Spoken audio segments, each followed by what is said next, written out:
Olá a todos, eu sou a Andreia Quintais, psicóloga clínica, e sejam bem-vindos ao podcast de Conversas de Gabinete. Este é um espaço onde vamos falar sobre desenvolvimento, sobre saúde mental e sobre parentalidade real, sem alarmismos e sem culpas.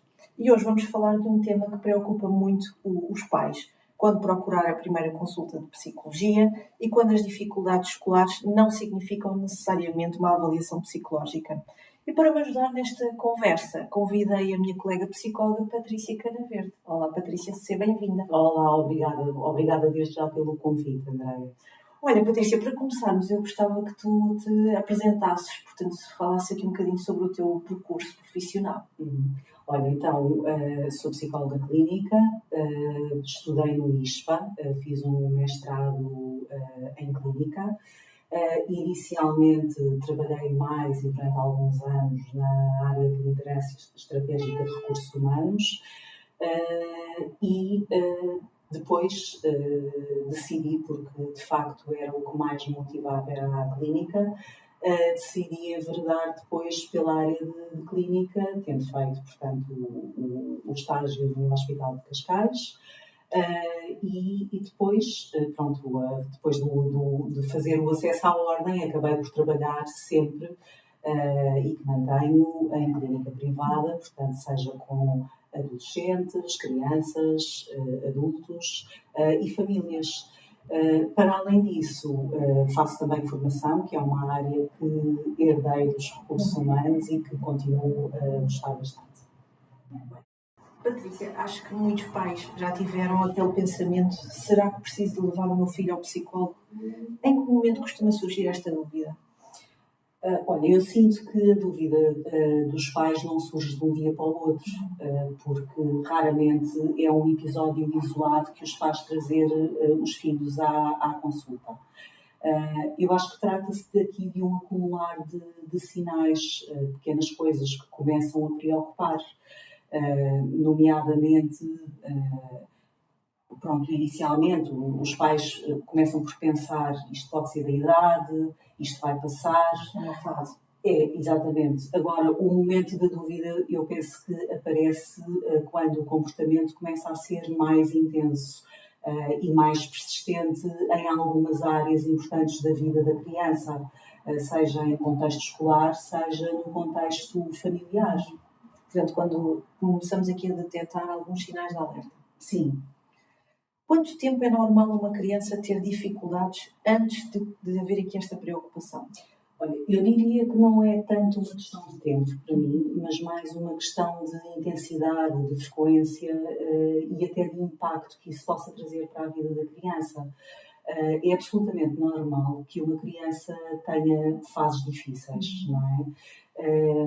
E é uma questão de, lá está, ou seja, existem aqui, mesmo nestas fases normais, mudanças de humor, de alguma ansiedade, de birras mais intensas e até de alguma desmotivação escolar. Tudo isso pode fazer parte do desenvolvimento, porque o crescimento da criança não é linear. O que começa a preocupar não é o facto de existirem dificuldades, mas sim quando esta dificuldade se mantém consistente durante vários meses, vamos dizer assim, durante vários meses, e sem sinais de melhoria. E quando começa a interferir claramente no dia-a-dia da criança.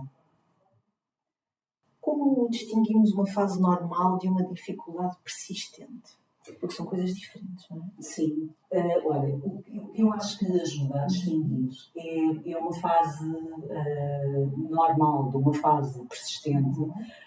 São, sobretudo, 4 critérios: a duração, a intensidade, a frequência e o impacto dos sintomas, não é? Uma dificuldade persistente mantém-se de forma consistente ao longo do tempo, sem sinais claros de melhoria, e acaba por se tornar mais intensa e começa a ocupar muito espaço na vida da criança. Ou seja, não vamos levar um filho a uma avaliação psicológica porque houve um momento um ato isolado de uma nota escolar que diminuiu. Não, claro que não. Há outros fatores que podem ter influenciado Ou porque o esse... humor da criança ficou alterado, não conseguiu autorregular-se naquele dia. É natural, a criança muitas vezes ainda está a aprender a autorregular-se, não é? Portanto, temos que... não precisamos de ficar preocupados logo nessa altura, não é? Daí tu falas desta duração, intensidade. Sim, sem dúvida. Que sinais de alerta devem chamar a atenção? Olha, se tivermos que resumir numa checklist rápida, os pais devem estar atentos às questões de se há alguma mudança, sofrimento e impacto, não é? Primeiro, houve uma mudança no comportamento, assim, de um momento para o outro na criança, maior irritabilidade, algum isolamento. Essa é a primeira questão que eu diria. A segunda, existe aqui um sofrimento visível, ou seja, choro frequente, medos intensos, até um discurso às vezes negativo, não sou capaz, não consigo, não é? E o terceiro, eu diria que os pais perguntassem: isto está a interferir de alguma forma na qualidade de vida do meu filho? E pronto, e aí sim eu aconselho, portanto, que seja então procurada, se as respostas forem sim, obviamente, procurado através da ajuda psicológica, pronto, uma orientação para os pais. Há frases que as crianças dizem que são especialmente preocupantes e que os pais devem estar atentos. Olha, eu não resumia algumas frases, mas quando a identidade da criança começa a organizar-se em torno da ideia de ser ou inadequada ou indesejada, eu acho que isso merece uma atenção imediata para que não tenha outros efeitos colaterais, não é? A avaliação psicológica ainda assusta muitos pais. Portanto, Patrícia, o que é na prática uma avaliação psicológica? Bom, uma avaliação psicológica começa precisamente com a escuta dos pais, percebermos a história da criança, o contexto em que ela se insere, e depois, só depois, neste caso com a criança, é que nós acabamos por estabelecer aqui a relação terapêutica, que passa muitas vezes por incluir jogos, brincadeiras lúdicas, não é? Não é propriamente um interrogatório ou um exame para apanhar erros. Portanto, as provas, quando utilizadas, e neste caso falamos aqui da avaliação quantitativa, são ferramentas técnicas que ajudam-nos a organizar depois toda a informação e que nunca substituem o olhar clínico ou até mesmo a nossa compreensão global sobre o caso, não é? Sobre a criança. E o que é que acontece durante este processo, portanto, durante as sessões de avaliação? Olha, o objetivo principal é conhecer melhor a criança, naturalmente, não é? Perceber como pensa, como se sente, como aprende e como se relaciona com os outros. E a criança nunca sente isto como um teste. Depende muito de uma forma como o técnico também aplica estas estratégias com a criança, mas o objetivo é a criança poder estar, primeiro sentir-se segura e depois poder estar confiante ali naquele ambiente com o técnico, não é? Sim, um ambiente que seja securizante, não é? Sem dúvida. O objetivo da avaliação psicológica passa sempre por haver um diagnóstico, ou não? Não. Eu acho que o objetivo principal é nós compreendermos o que está a acontecer com aquela criança, o mundo dela, o que é que se está a passar.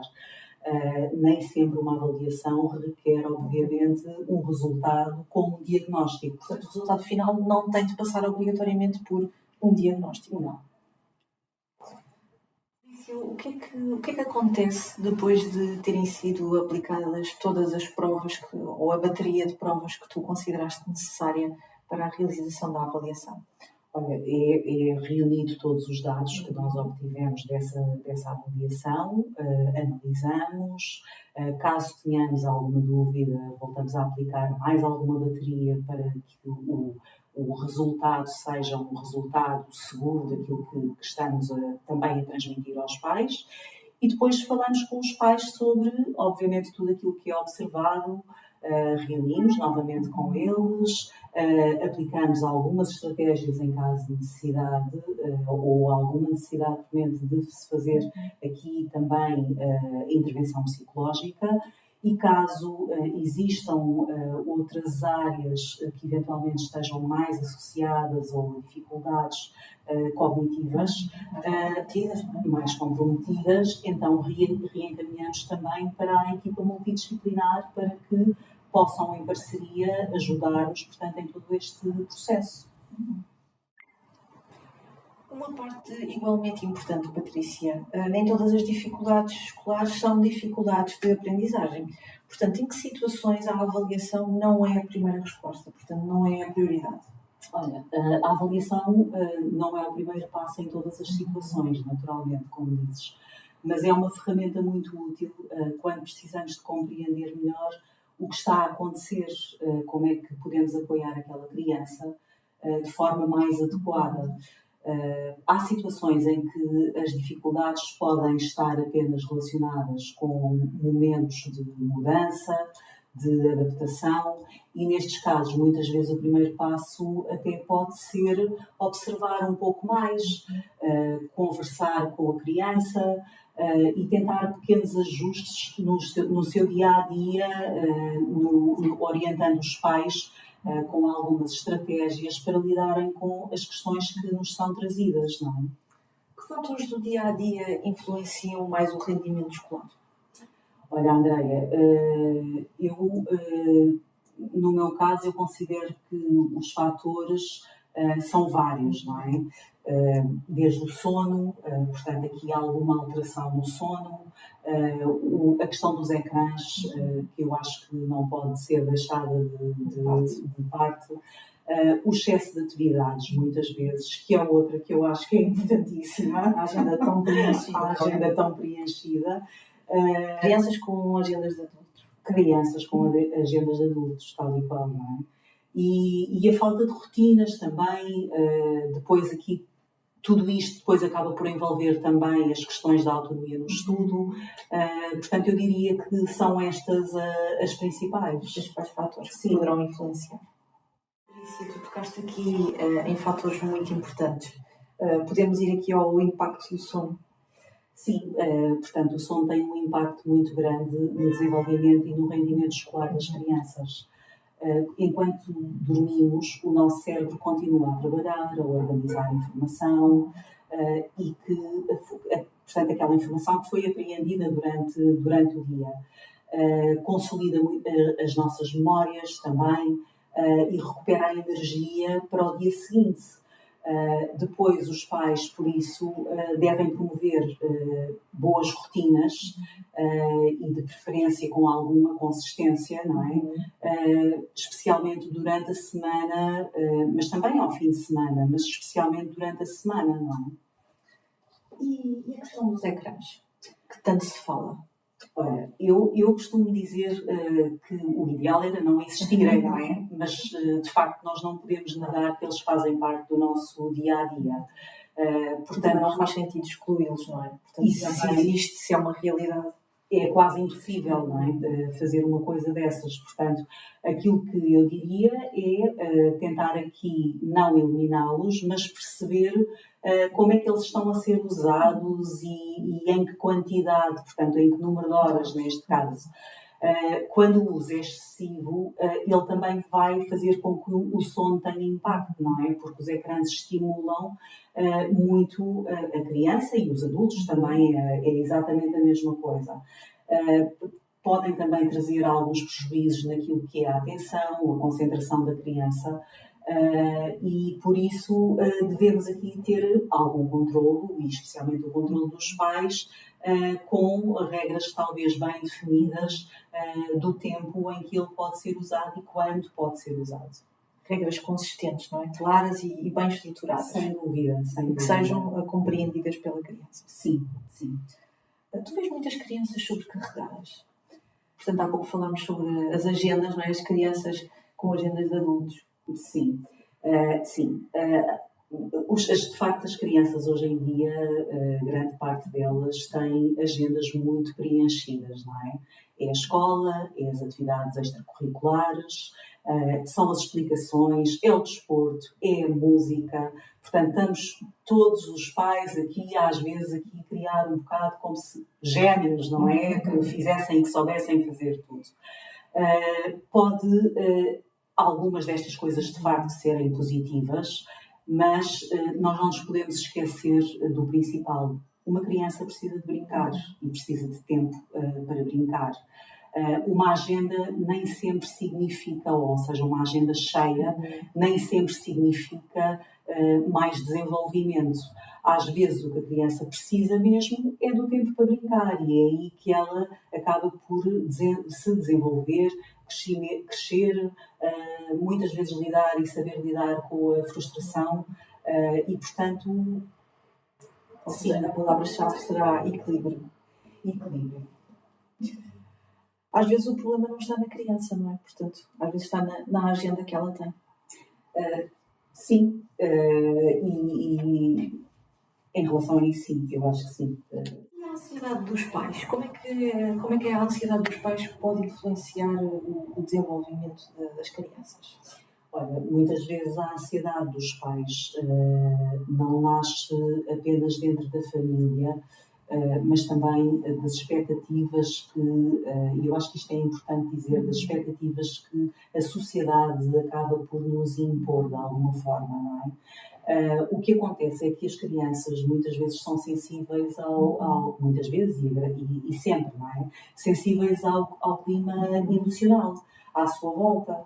E, portanto, quando sentem muita pressão para corresponder, para ter às expectativas dos pais, para corresponder, seja em termos de resultados, ou sempre fazer mais e melhor, podem começar a associar a escola também ao medo de falhar e, portanto, desiludir os adultos, não é? Eu acho que muitas vezes vale a pena pensarmos se estamos aqui a criar crianças com agendas de verdadeiros executivos.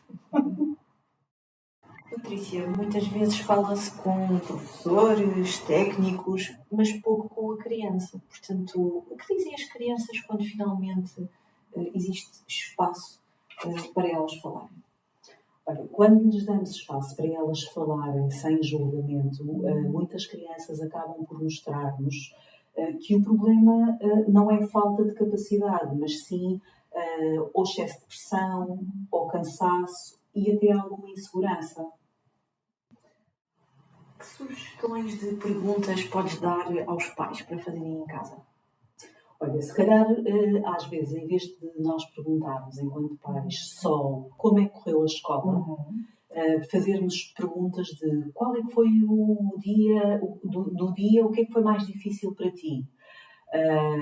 Houve alguma coisa na escola que te deixou preocupado? Ou o que é que foi mais divertido na aula de hoje? Ou seja, fazermos com que a criança vá buscar ali uma situação específica para depois acabar por conversar de forma mais à vontade com os pais, e isso vai puxando outros assuntos, eventualmente, que possam ali estar a preocupar mais a criança. E não ir a um tema tão vago, não é? Quando fazemos a pergunta, como correu o teu dia? É tudo muito vago, não é? É, exatamente. E a criança vai nos dizer correu bem ou correu mal. Sim. E como falar das notas sem pressão? Olha, a criança deve compreender que o importante é perceber o que aconteceu para melhorar. Não criar aqui só a questão de um resultado, porque de facto o resultado, assim, em termos quantitativos, obviamente ele importa, mas não é tudo. Então, eu acho que muitas vezes podemos tentar aqui ajudar a criança não sempre a falar no resultado, mas sim a valorizar até mais o esforço que ela teve por ter tido um determinado desempenho. E que erros os pais cometem nestas conversas? Olha, um erro muito comum é transformar a conversa sobre a escola num momento de pressão ou até num momento de avaliação. Às vezes, sem intenção, os pais fazem muitas perguntas seguidas dos testes, dos trabalhos, das notas, e a criança pode sentir que está a ser constantemente avaliada. Portanto, e até mesmo sentir-se comparada com os pares, ou até com os irmãos, às vezes que nós vemos muito isso, que é de um irmão ou uma irmã mais velha que tem melhores notas, e então acabamos por comparar sempre a criança mais nova com a irmã mais velha, quando as pessoas são diferentes e são distintas. Ou seja, eu diria que quando uma criança sente que está a ser avaliada, fala menos. Quando sente que está a ser ouvida, fala mais. Então, Patrícia, vamos lá a uma ronda final de perguntas rápidas, resposta curta? Bora lá! Avaliar cedo ou esperar? Olha, avaliar cedo ou esperar, eu diria avaliar quando as dificuldades persistem. Explicações ajudam sempre? Nem sempre. Ajudam quando existe uma dificuldade específica, não é? Mas não substituem as questões de hábitos de estudo nem de autonomia. Mais atividades é sinónimo de melhores notas? Não necessariamente. O mais importante é o equilíbrio entre a escola, descanso e tempo para brincar. Notas definem inteligência? Não. As notas não refletem o desempenho num momento... Só refletem, um desempenho num momento específico. Não o potencial nem a inteligência da criança. O que pesa mais, motivação ou capacidade? Olha, eu acho que as duas são importantes, tanto a motivação como a capacidade. Mas a motivação, muitas vezes, é o motor que permite à capacidade de desenvolver-se. Que mensagem gostarias que todos os pais levassem desta nossa conversa? Olha, muito resumidamente, eu só gostaria de transmitir aos pais que as crianças não precisam de uma infância perfeita, ok? E que precisam de tempo, de equilíbrio e de adultos que as escutem neste caso e que brinquem com elas. Às vezes nós ouvimos muito aquela queixa de que eu não tenho tempo ao final do dia, tenho N situações para tratar. E aquilo que eu costumo dizer aos pais que vêm ter comigo em consulta é que por vezes basta só brincarmos 10, 15 minutos, desde que esses 10, 15 minutos sejam de qualidade, dedicados à criança e de corpo presente. É só isso. Portanto, mais do que a quantidade é a qualidade. Sem dúvida, Andréia. Obrigada, Patrícia, por esta conversa tão importante. Se gostaram deste episódio, partilhem com outros pais, com outras famílias, poderá fazer a diferença. Até ao próximo episódio.